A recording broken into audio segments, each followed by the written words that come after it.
1, a 2, a 1. It's time for the Better Horses radio show. So let's saddle up and ride as we explore the Western way of life, horses and cows, family and friends, a relationship with the land, and a relationship with God. It's all here on Better Horses Radio. Now let's hit the trails with the Better Horses team.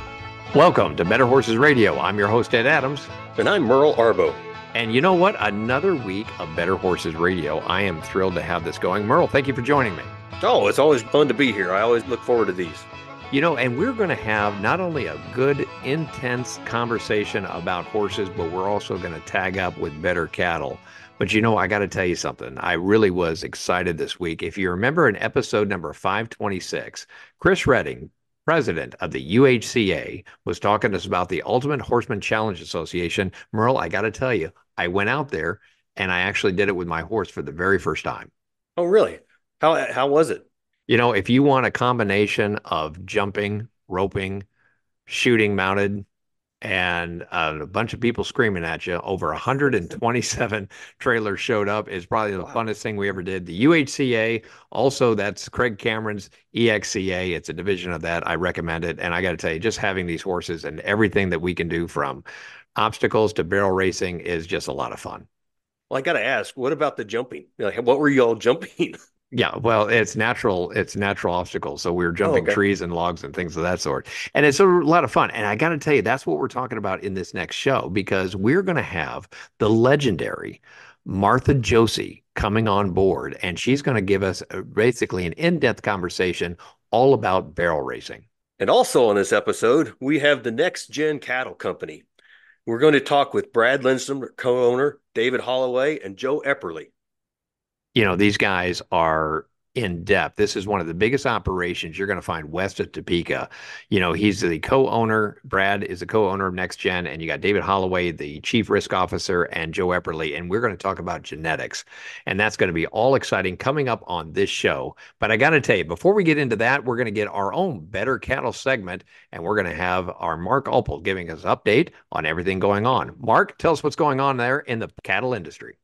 Well, Ed, it may be a tough time here getting better prices for our better cattle. Wow, what a way to start the week. A lot of recession fears and, of course, military action heating up in the Middle East, pressuring the global stock markets and commodity markets from the very beginning of the week as well. One analyst that I talk to frequently says, Mark, fundamentals are out the window this week and maybe last longer than a week. Tensions high, a lot of recession fears. That's really the headline. Japan's Nikkei had some economic news here. Japan's Nikkei had its worst day in its history when you talk about number of points lost. That was on Monday, over 4,400 points. The dollar started the week at 5-month lows. The Dow starting the lowest since Memorial Weekend. Again, all that on recession fears. And really, Ed, thoughts that the Fed may have waited too long to cut interest rates. Now, many suggest, of course, not suggest, but pretty well 100% agreement that they'll cut rates in September. Now, the Fed doesn't meet during August, but they do meet in September, and again, twice or three times more, I believe, before the end of the year, and may have 2 more cuts, but certainly one coming almost for sure in September. But is it a little bit too late in here? Recession fears, again, hard to pick a bottom in the cattle and hog trade. Wow, you talk about better cattle and better prices, and this is where you see these futures early week. October cattle starting the lowest since May 13th. I wonder, though, if early week lows trying to hold that 176 level on October live cattle, but there's no carry. You look at October, December, February cattle futures, all pretty well bunched together. Now, the cash cattle trade was down over $2 in most areas last week, packers showing even lower bids that we've seen here early this week. Average dressed cattle weights last week, 843 pounds. Now, that was unchanged from the previous week, but it's up 27 pounds from a year ago. The 5-year average for early August is 818 pounds. Now, estimated cattle slaughter last week, 593,000 head. Then you add 27 more pounds per head, and you see the issue that packers are having moving beef. So these futures, although nothing goes straight up or straight down, as one analyst told me, but we're certainly going almost looks like straight down here right now. But look for some stabilizing trades here, and a week from now may look a little different. Not a lot, but hopefully some improved. Regardless, Ed, wishing everyone a profitable week ahead. And thanks, Mark, for that update on the Better Cattle segment. You know, we've got more Better Cattle coming your way later in this show. But before we do that, let's take a break for the Better Horse Tip of the Week. This is Susie Arbo with Better Horses, bringing you your horse tip of the week. Did you know that horses can sense our emotions, especially fear? As prey animals, horses are incredibly intuitive and sensitive to the feelings and body language of those around them. Here are some tips to help you stay calm and confident around your horse. First, remember that your horse looks to you for cues on how you react. If you're anxious and fearful, your horse is likely to pick up on that and become nervous too. So practice deep breathing and relaxation techniques before interacting with your horse. A calm demeanor will help reassure that everything is okay. My favorite deep breathing technique is called 4-7-8. You breathe in through your nose for 4, you hold for 7, and then you breathe out through your mouth for 8. And what this does is it reduces your heart rate, slows it down, and your horse can feel it, and so will you. Second, focus on your body language. Horses read our posture and movements closely, so stand tall, move confidently, and avoid sudden or jerky movements. Smooth, deliberate actions signal to your horse that you're in control and there's no need to worry. Third, build a strong bond with your horse through consistent positive interactions. Spend time grooming, feeding, and simply just being with your horse. The more trust you build, the more your horse will feel secure in your presence. Use positive reinforcement to encourage desired behaviors. Reward your horse with treats, praise, or gentle pats when they remain calm and follow your lead. This helps reinforce their trust in you as a confident leader. If you find yourself feeling fearful, just take a moment, step back, and assess the situation. It's okay to take a break and regroup. Working with a trainer or experienced horse person can also help build your confidence and provide valuable support. Remember, your emotions directly impact your horse's behavior. By staying calm, confident, and positive, you can create a safe and trusting environment for your equine friend. That's your Better Horses tip of the week. Stay tuned for more tips. Happy riding. Always exciting to have more Better Horses tip coming your way. Merle, we're going to have a really great show. Sit back, relax. I'm Ed Adams.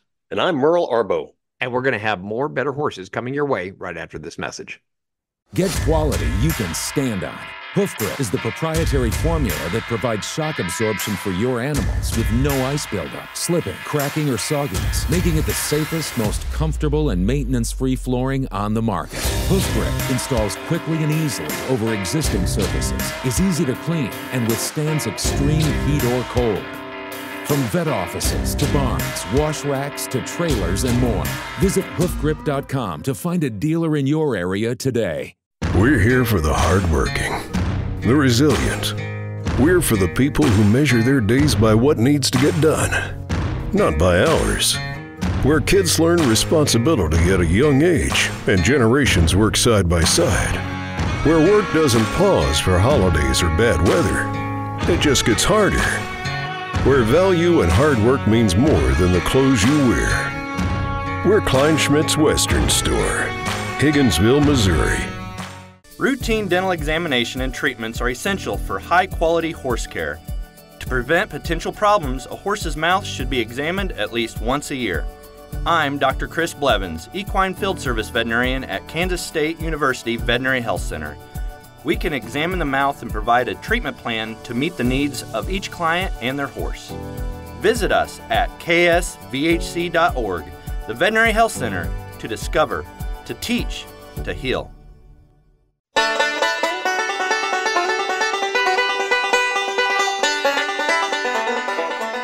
Welcome back to Better Horses. We appreciate you staying with us. And in this next segment, brought to you by Kleinschmidt's Western Wear, located in Higginsville, Missouri. Check them out at kleinboot.com. They have all of the Midwest Western apparel and accessories you could ask for at high quality. Family operated since 1969. Now, the Josie Ranch is the longest running rodeo school in the world, home of the world champion calf roper R.E. Josie and the world champion barrel racer Martha Josie. Now, the Josie Ranch hosts barrel racing and calf roping clinics all across the world for people all across the world. Martha Josie has built her famous career around very many famous horses. So we get to talk to her about her training and her horsemanship ability. But she goes back all the way since 1964 on her first gelding, which was an explosive team, and they won over 7 horse trailers and 52 barrel races in a row. Martha's going to talk to us about that and also about her NFR career. Now, she's a world champion, and as I said, numerous NFR titles. She's an Olympic gold medalist and an individual bronze medalist, 2-time Wrangler Showdown champion. Join me and welcome Martha Josie. Martha, thank you for joining Better Horses. Well, nice to be with you, Ed. Now, you've been doing this for a long time for all of our listeners nationwide. Can you walk through your 55-year history and how long you've been doing this rodeo event? Well, my dad was one of the first directors of the Quarter Horse Association, so he got me really interested at an early age. But he passed away when I was only 10, so I kind of quit to play ball all through school and do all that kind of good stuff. And then I went to a rodeo in Shreveport, Louisiana when I was a senior in high school, and I got the bug. Then I got the great horse C.B. Reed when he was 3 years old, and then it was kind of history. It was so, the Texas Barrel Racing Association was so big back then. So that's where I went, and I joined that, and I won it in 64, 65, 66, and 67, and then joined the WPRA in 1968. But Ari and I started our schools in 1967. That's a great legendary career that you have with all those many horses you have in training. Can you tell me, has the horsemanship and especially the ability for us to ride these horses changed throughout the decades? Well, I think the riders are better. The jockeys are better. The horses are, used to, we didn't breed for barrel horses. Race horses bred for race horses, cutters bred for cutters. But we just went and bought horses. We didn't really breed like they are now. And so, of course, that is so popular now with all the great bloodlines. If you look at the history that you've had, you received a medal with over 100,000 people when you came back from Calgary in 1988 with the Olympic team gold medal. Talk to me about what that was like when you first got out there. Oh, it was absolutely wonderful. I had always followed the Olympics and never dreamed that we would be there. And when we got to the Olympics, the first thing I got on my horse and just walked down among all the riders, the other people that were participating. And first one, I said, "Oh, what do you do?" And he said, "Me, Russia Goldie." I said, "Oh my gosh." And so it was great. It was one of the highlights of my career. And then I was so lucky that I got to also, when rodeo decided to have teams, I was lucky enough to be on the Heston team. And that was so much fun. And it really got TV into the homes of so many people. And, now with like your radio show and the Cowboy Channel, and rodeo is so big and so popular. And horses, every little girl and every little boy wants a horse. And now, that's where I was so fortunate that I had parents that wanted me to have horses. I want to team up. I want to ask you, when you teamed up with that immortal gelding that you had, Sunny Bit, who went into a combination of the NFR for 4 years in a row, very few people have that ability to have a horse that can stand that kind of length. Back in the 78s, 81, and 80. Can you talk to us a little bit about what that horse was like? Oh, he was wonderful. I actually found him at a clinic, and Ari said, "You need to check out that horse." And I said, "Oh, he goes around the first barrel out the arena." And he said, well, I think you can train on him. Anyway, I didn't even know the girl's name. And it was that Saturday night. The clinic was over the next morning. And I was stalking that horse because I knew if Josie thought he was good, I needed to check on him. They had 500 rooms in that motel, and I knocked on every door that night. Do you have a bay horse? No, because I didn't even know the girl's name. Finally, at 5 o'clock in the morning, I'm sitting in the motel room still thinking about that horse. And this girl starts her truck outside my room, and it's her, and her name was Judy. And I said, oh, you got the bay horse? And she said, yes. And I said, do you want to sell him? She said, yep, but I won't give him away. And I had her come into my room. Josie was still asleep. I bought the horse, took him home. He was 3, made the finals on him that year and the next 4. And right now he's the only horse in the world that ever won both the AQHA and the WPRA in the same year. Very consistent. You know, if you're just joining us, we are talking to the world famous barrel racer, Martha Josie, founded back in 1967. Martha, and was at the Josie Ranch. You spent over 55 years teaching future generations of rodeo athletes. You're still doing it today. Can you talk to me about the next generation? You mentioned that they are great athletes today. Have they had the mental fortitude that we had back in the 50s or back in the 60s and 70s? Oh, definitely. You know, my students, I'll have 5- and 6-year-old barrel racers that come to the clinics. And I love those, but I love the teenagers, but I love the older ones that are still doing it. So, you know, and right now we're having 3 generations that are coming to our schools because we started so long ago. But yes, there's so much drive out there. One of my students, Mackenzie Mays, just won $38,000 a couple of weeks ago. Kincaid Henry, who is out there doing really, really good. He's one of our roping students, made the NFR the last 2 years, and will be a world champion someday soon. And, you know, we keep up with everybody, and our schools are bigger and better than ever. And, of course, we've got a great team that help us, too. I've got Ty Mitchell that started here when he was 8 and won my Junior World 4 years in a row. He's still with me and such a great teacher. My nephew, Gary Arthur, helps me at all the clinics. And I've just got a really great team. And for those who want to actually join your clinics or go to any one of the events, are they primarily, do you travel or do you all stay at the Josie Ranch? We have clinics on the road. We've got one coming up in Duncan, Oklahoma, Hattiesburg, Mississippi, and then we have 3 coming up in September here at the ranch. We got one called Train to Win.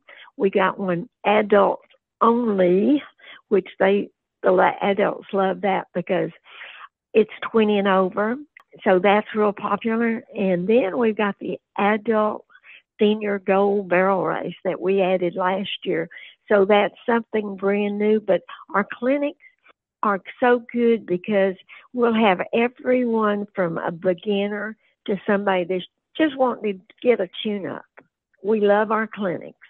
No, that's fabulous. Now, Martha, talk to me about the industry itself when we're talking about barrel racing. Obviously, the BBR is very famous, and they put a lot of rigor into the safety of the horses. Have you noticed that it has gone a very positive way in protecting the horses and in protecting the riders since for the last 15 to 20 years? Oh, definitely. You know, the ground is so much better for one thing on the horse's legs. The ground is just fabulous almost everywhere. There's a lot of safety. I know when our arena, we try to make everything as safe as possible, but the great supplements that are out there, the great horse feed, just, you know, these horses they're kind of like Michael Jordan, you know, they're hard to find.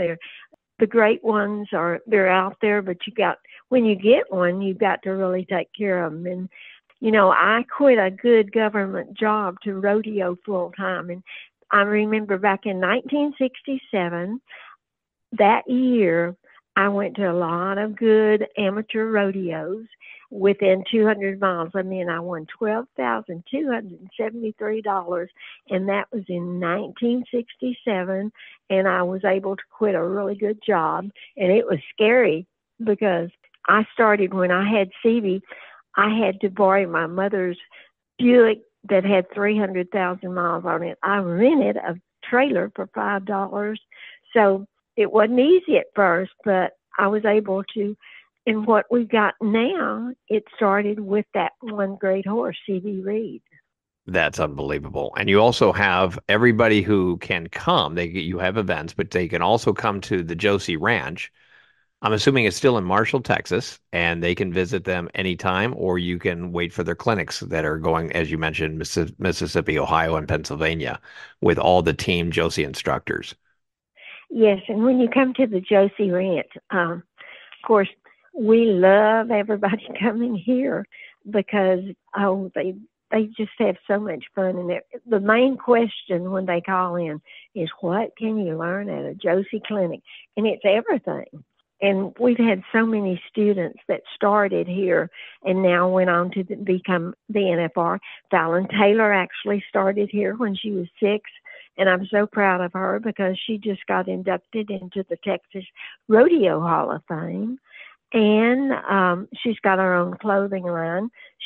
Back when she was 6 years old, she was a model for me. So, it's so great. And the year that I actually won the world, I had 3 students that were running against me that year, and it was Shane Mason from Alabama, Jeannie Davis from Nebraska, and, of course, Lynn McKenzie from Louisiana. So it's been fun. I've seen my students come on and do so well, and then some of them are having clinics now. So for those riders that want to start barrel racing for the very first time and to get a piece of good advice from the world famous Martha Josie, what would you tell them first? Find a good clinic. Find a good automatic, safe horse. I've always said we see a lot of students that might be overmounted in the beginning. I have always said the age of the horse and the age of the rider should be about an average of 25. A 5-year-old needs a 20-year-old. A 10-year-old needs a 15-year-old. Don't try to put them on a horse for them to learn together. That does not work. Find a good, consistent horse, and they can really teach that rider. Then find a good clinic to go to, because I actually had to learn everything from experience, and that was a really, really good teacher. But there were no schools back when I first started. So now I see how important it is to get that, that knowledge. And everybody's so hungry for knowledge right now. And that's what we try to bring into our clinics, not just how to practice here, but how to go home. And I've got the most positive bunch of instructors, because quitters are never winners and winners are never quitters. So you've got to have that positive attitude. That's very well said. Martha, I want to thank you for joining us here at Better Horses. It is a privilege. It is an honor to have you on our radio show. For those of you who wanted to get in contact with Martha or at her facility, they can go to barrelraces.com. And Martha, is there a special number they should call or check you out on Facebook? Oh, they can call my number right here. It's 903-935-5358. And Facebook, it's Martha Josie Ranch. We've just started something really new. We've got how to find your favorite saddle on Sunday. Monday's Motivation Day. Tips on Tuesday, Wednesday, and all kind of every day we've got something different on there, and it's knowledge. So I'd love them to come to my Facebook. Boy, that's absolutely fabulous. Martha, thank you for joining us. We appreciate you coming on board here on Better Horses. Check out her website at barrelhorses.com, inducted into the Cowgirl Hall of Fame in 1985. Martha, you have a resume that is just to die for. I want to thank you again for joining us here on Better Horses and hope to have you back. Thank you, Ed. I'd love to. Okay. Well, everybody stay with us. We're going to have more Better Horses coming your way right after we hear a word from our sponsors. We'll be right back right after this.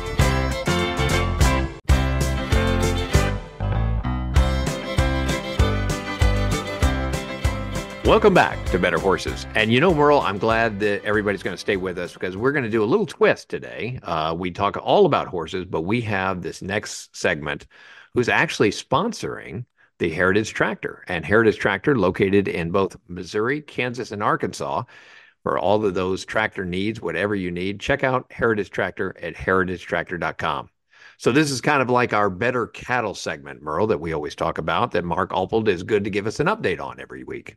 Yeah, we've got just a little bit of everything here at Better Horses, and a lot of our people have cattle. So naturally, we kind of transition to cattle and talk about the Better Cattle segment from time to time.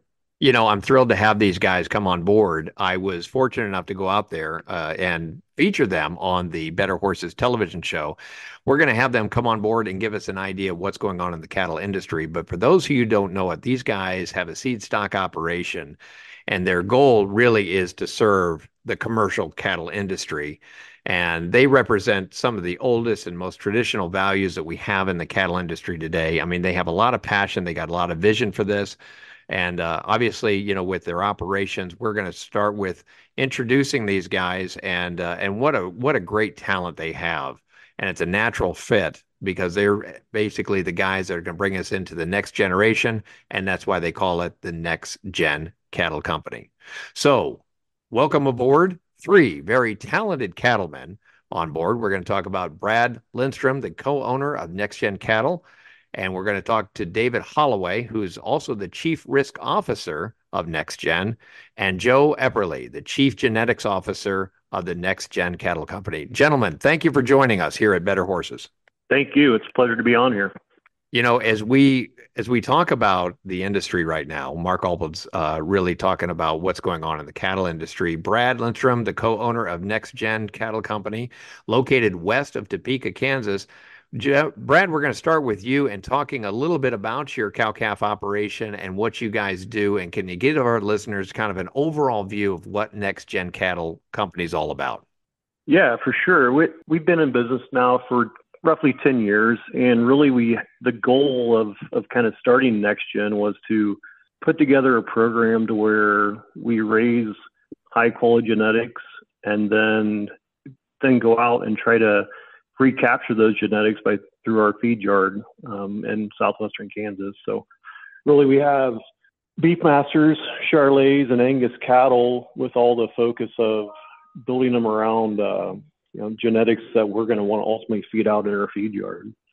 And appreciate that, Brad. Brad, can you talk to us? You kind of touched base on the breeding program, but you're also going into selling, and you have a lot of events there at Next Gen. Can you talk about your operations and how deep you go from all facets of the cattle industry? Yeah. So beginning with, we have to raise we want to put good quality cattle into the system. And what I mean by that is we want to raise the best performing genetics we can possibly raise here, and then get those genetics out to the commercial cattlemen that we work with and work for, quite honestly. So our system is let's raise some high quality bulls. We'll get those bulls out into the cattle industry, and then try to get those calves and genetics back into our feed yard. In today's times, as competitive and tough as it is, the margins are as tight as they are, in particular in the feed yards and in the packing side of it. The more advantage you can get, and quite frankly, the best thing that we try to do is just get as much heterosis into those cattle in the event, or to try to get them as big as possible and to perform as well as possible, and ultimately to bring back the most dollars when they go to the packer. So that's kind of our program. Let's try to raise the highest quality genetics, get those genetics out into production, and then ultimately try to get those calves back, so that when we do get them back and we run them through our grow yard, run them through the finishing feed yard, that they bring ultimately back the most money that we possibly can. Interesting. Joe, I'm going to call on you and say, hey, Why did you all end up with Charolais and Beefmaster and Angus? I know there's a lot of guys that utilize heterosis. Can you tell us why you picked those breeds? Breed complementarity is really the key. And I think the key to heterosis and to profitability for the commercial cattlemen. We've got Beefmasters to make the best quality cow we can for a southern commercial producer, and that's where they're focused and our genetic aim is. And then an Angus cow, we've got the same focus for more of a northern market, one that's not as driven in what works the best for a cow. And then we've got Charolais for our terminal cross to really maximize the overall pounds that we can put on the rail and to the customer.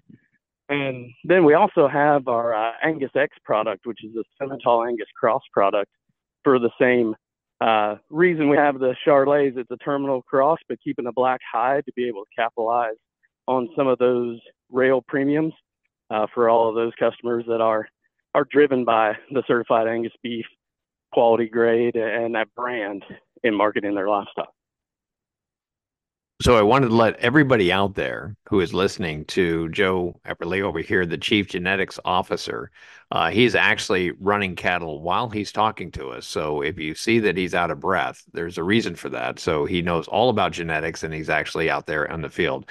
Hey, Joe, appreciate you doing everything you're doing. But going into this and talking about your genetics, have you ever looked at any other breeds, or have you always kind of focused in on those? We've visited about different breeds as we've gone along. I think those are the breeds that really have stood out for the qualities they bring. We're able to get some of the carcass quality and growth, and really the longevity and fertility of the Beefmaster cow is what drove us to use that breed for our Southern Cross Angus, and its domination of the market and its maternal characteristics kind of drive us that way from the northern market. And then Charolais, it's hard to outpound a Charolais. And as a continental breed, they have been the most focused on marbling on the whole. And so we're talking about cattle that might be purebred Charolais grading 80-90% choice and prime. And then with our Angus X, that's maximizing Simmental and Angus to be the best quality feeding product that we can find. Well, interesting.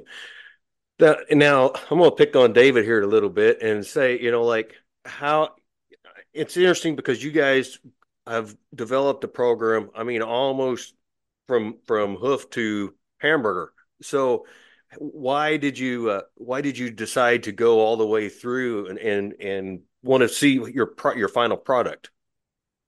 Well, I may not be the best person to answer that question, but I think it goes back to some of the comments that Brad and Joe have made. And that is, one of the things about NextGen that's attractive and important is, this look at the entire industry. And, I think one of the things that's unique and interesting about NextGen, from my perspective personally and then professionally, is this whole idea that we want to be invested in the meat protein business. Beef demand is strong, it's growing, it will continue to grow. And because of that, having exposure across several aspects of the industry, from the seed stock guy all the way through the feed yard, gives us that exposure. It gives us a chance to hedge our risk in many cases, being diversified across the business. But it also gives us feedback across each of those components or each of those segments of the industry that help us improve, what we're doing across our own business. And if you're just joining us, we're talking about the NextGen Cattle Company with Brad Lindstrom, David Holloway, and Joe Epperly, both coming back after we hear a word from our next sponsor. I'm Ed Adams. And I'm Merle Arbo. And we'll be right back right after this sponsor. Hi, I'm Dr. Dylan Luter, a specialist in equine performance medicine at the Kansas State University Veterinary Health Center.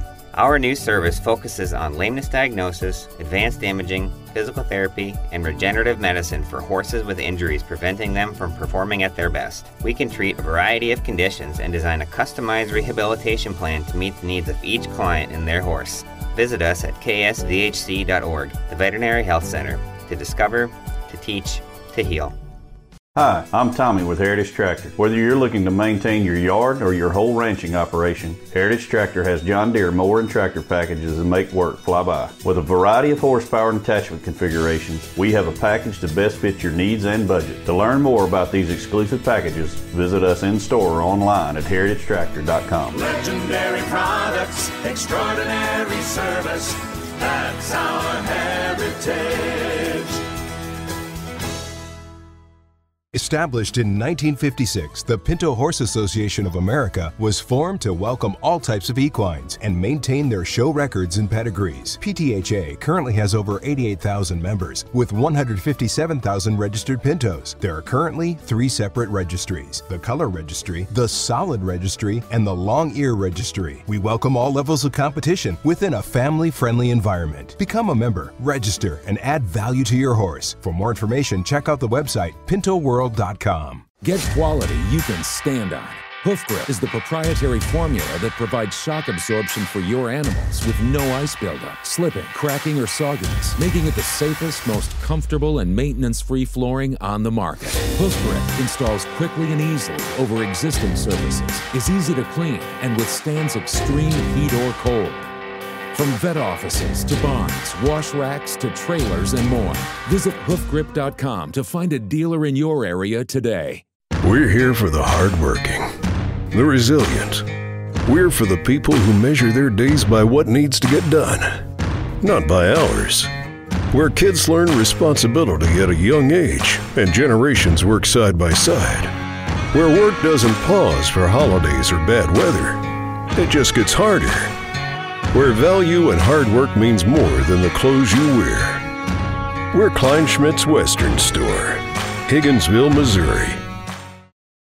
It's time to go with United Mosquito and Fly Control's premier fly system for fly control in your barn, providing relief for horses from the stress of fighting flies, and also makes the barn more pleasant for everyone in the barn. Easy, effective, and safe. With United Mosquito and Fly Control, we provide a full service. You as the barn owner don't have to do anything. We go everywhere and take care of everything with our friendly fast service. Call today at 913-558-3814 or email Paul at unitedmosquito.com.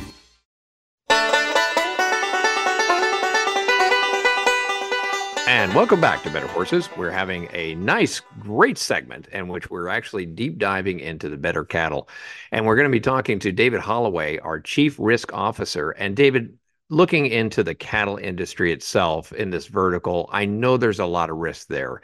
Buying and selling cattle today, I know the industry is looking very good. What do you see going forward? What do you think about the recession? And does that affect the cattle industry going forward at this point? First of all, we're bullish long term on the cattle industry, cattle market, cattle prices from a supply perspective and from a demand perspective. Supply situation is clearly bullish. There's just not enough cattle to go around. The demand side in the short to medium term, is a little bit more of a question given the macroeconomic situation, the economy. Beef prices are at all-time record highs, so clearly that's a little bit of a concern we have from the standpoint of being able to maintain price levels and push prices higher. Ultimately, over the medium to long term, though, we are certainly friendly cattle prices. Just the basic theme, obviously, in our overall approach is beef demand is growing domestically, beef demand is growing internationally, and there's just not enough to go around, so prices should be higher over time. It's going to be interesting to see how you market your cattle industry. I'm going to move over to Brad Lindstrom, co-owner of the Next Gen Cattle Industry. Brad, you guys also have the classic fall classic sale that you have, I think, beginning Friday, September 27th. Can you walk through our listeners of what the agenda is like and what do you hope to accomplish when the everybody comes out to the Flint Hills Fall Classic? Yeah, absolutely. So when we started this thing, we wanted to differentiate ourselves in a few different ways. And one of them was when we do our sales, we like to, even though we title them as a sale, we like to make it more of an event. So we'll have several different vendors, some food trucks, and just make it more of a family type deal and not just about selling cattle. But to answer your question, the Saturday or the Friday night, the 27th, we'll have a band and then follow that with a female sell 35 to 40 females. And then on Saturday morning, we'll have some donuts, some breakfast burritos, some coffee, and then start our bull sell around 10 o'clock and sell roughly 300 so bulls that day, and then get everybody home is kind of what the weekend looks like. So that Flint Hills Fall Classic is beginning Friday, September 27th, 2024, goes all the way to Saturday, and it's a full day of people coming in and just viewing your cattle, deciding what they want to do with bulls and any other cattle that they want to pull in. So do you offer any guarantees on that purchase, and do you guarantee everything coming in? Yeah, we guarantee everything fully. It's it's a year guarantee, and quite honestly, if it goes beyond that, we've always been treating people right in terms of getting them a replacement or doing something for them. It's when we first started out, we had no idea we would have the event being this big. The last year and even this spring when our spring sale, I think we ended up selling to 22, 23 different states. So people coming in from all over, and it's probably the most feedback we get is just the perspective a Kansas cattle guy gets when he's talking to a Florida cattle guy or a Texas cattle guy. It's just or women. It's pretty interesting just to hear some of these conversations and to see how people do it different in different parts of the country. So it's really, again, just more of an event, and by chance we just end up selling a lot of bulls and a lot of females. But at the end of the day, we want people to have a good time and take back some genetics and animals that are going to work for them and ultimately make the cattle industry better. You mentioned other cattle in other states, which is very interesting. And keep in mind, Next Gen is just primarily beef cattle. But Brad, I wanted to get your comment, and Joe, you may want to weigh in on this one too.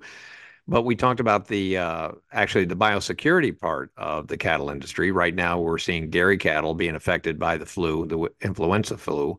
Does that put any concern in your operations? And what do you do to offset that or put any security measures in your operation?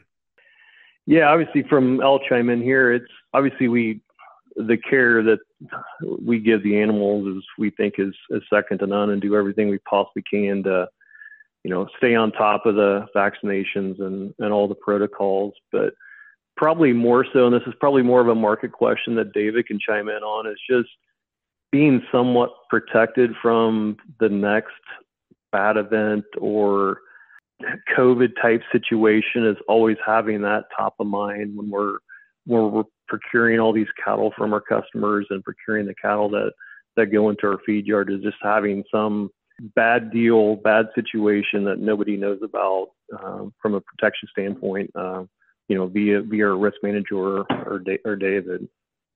David, we're going to have you give your thoughts on that too. Yeah, the first thing that comes to mind is obviously what's happened recently, just within the last 3 or 4 days, and how the futures market has become disconnected from the cash market, and that obviously is top of mind. But the other thing that comes to mind is at today's cattle prices, they're record high. So in every animal, you've got more equity than you've ever had in these cattle, and protecting that is more important than ever. Not that it's never been important, but there's just more dollars at risk. And that's kind of our approach at NextGen from a risk management perspective is, first we want to protect equity, and then 2, we want to grow equity as we can, but that's as a second priority in our risk management program. We use a lot of tools. We use the exchange traded tools. We use some LRP. We use basis contracts on both cattle and on corn. And, that's the whole idea behind it, is to make sure that we can be financially sustainable and go into the future, even in the downturns that inevitably come along, and they're never never easy. They're usually violent. But if we've got hedges on, we've managed our risk, that gives us the opportunity to participate in those opportunity, in those breaks, and that do come along, make feeders cheaper, make corn cheaper. It gives us a chance to buy things that we wouldn't ordinarily be able to buy. And I know labor has been a issue for all of us, whether you have a horse barn or a restaurant or anything. Can you tell us how the labor market is impacting cattle production and processing? Just like your listeners and viewers and every other industry, that's clearly a problem at the ranch level, at the feed yard level, at the packing plant level, at the restaurant level, from the standpoint of demand all the way through. But yes, specific to the feed yard and packing segments that you mentioned, that's a challenge. It's an ongoing challenge. One of the things we see is, packers don't typically run on Saturdays anymore. Part of that's margin related, part of that's labor related as well. It's just hard to get people to work 6 days a week. So the typical slaughter schedule, packing schedules are 40 hours, 5 days a week, where Saturdays used to be standard, and those days are gone in large part because of labor. So if you're just joining us, we're talking to the Next Gen Cattle Company, Brad Lindstrom, co-owner, David Holloway, Chief Risk Officer, and Joe Epperly, the Chief Genetics Officer. And Joe, I'm going to throw this one at you. I know that you have a lot of acreage out there and getting all those cattle. I know you're on the ground right now. How often are you guys saddling up every morning? Oh, they're typically about every day doing something, either riding in our development pens for the bulls, or we'll have bulls out developing on grass. It's about every day they're horseback doing something. We had about 6 people horseback this morning pulling bulls out for pictures for the Fall Classic. So we've always said that we think that provides less stress for the cattle. Gentlemen, I want to say right now, I appreciate you coming on board. We want to be sure to get out there for our next TV show there at the Next Gen Cattle Company. Brad Lindstrom, David Holloway, and Joe Epperly from the Next Gen Cattle Company. Gentlemen, if they wanted to get more information about Next Gen Cattle, Brad, where would they go to, and what's the best way to get in contact with your team? We do have a website. It's nextgencattlecompany.com, or our phone number's on there, and they're welcome to go on, check it out, give us a shout, or even better yet, we host groups out here. We actually had one last night. More than happy to entertain and show off our ranch and host groups, and even people from either direction along I-70 stop by once in a while, and we'll show them around and tell them more about the cattle industry and how great it is. I can't tell you how much we appreciate all three of you guys joining us. I really love this segment and love to have you guys back on air as we talk about better cattle, and some of the greatest environments that we have in our industry right now is raising cattle and doing it properly. And always want to thank Brad Lindstrom, co-owner of Next Gen Cattle, David Holloway, the Chief Risk Officer, and Joe Epperly, the Chief Genetics Officer there at Next Gen Cattle, located west of Topeka, Kansas. Merle, they had a great operation. I got to go out there before, and I can tell you, we're going to have these guys back on the air. Yeah, I always find it educational when we can talk about I like learning about the different breeds, and especially where they're talking about the southern female line versus the northern female line. And to me, I found that very interesting, that they knew their markets and they knew them very well. And to keep up with the cattle industry, we'll continue our Better Cattle segments, not only on TV, radio, but also in our newspaper. And we want to thank you for listening to us. And, Merle, that kind of wraps it up. And I got to tell you, having key talented people coming into making our program and making our entire media company very valuable. But we always want to thank our listeners and appreciate you joining us. And if you missed this show, and for any reason, or you want to see this encore performance, check us out on our podcast just by typing in Better Horses. Also, don't forget the summer edition of our newspaper is out with lots of great tips for horses and riders. And if you want, we can send that right to your mailbox. You don't even have to look for it. Check it out on betterhorses.com, and also our TV show on RFD, the Cowboy Channel, our call letter space in markets in the Midwest, and streaming on Equus TV. I want to give a special thanks to our team behind the scenes, our radio producer, Brianna Johnson, our TV producer, Kelly Creech, and of course, all of our sponsors. And Merle, thank you for joining us, and we're going to wrap it up. But I want you all to be good buckaroos and buckarettes. Mind your mom and dads, and be brave, but don't take any chances out there. Until next time, I'm Ed Adams. And I'm Merle Arbo. Happy trails, and always ride for the brand.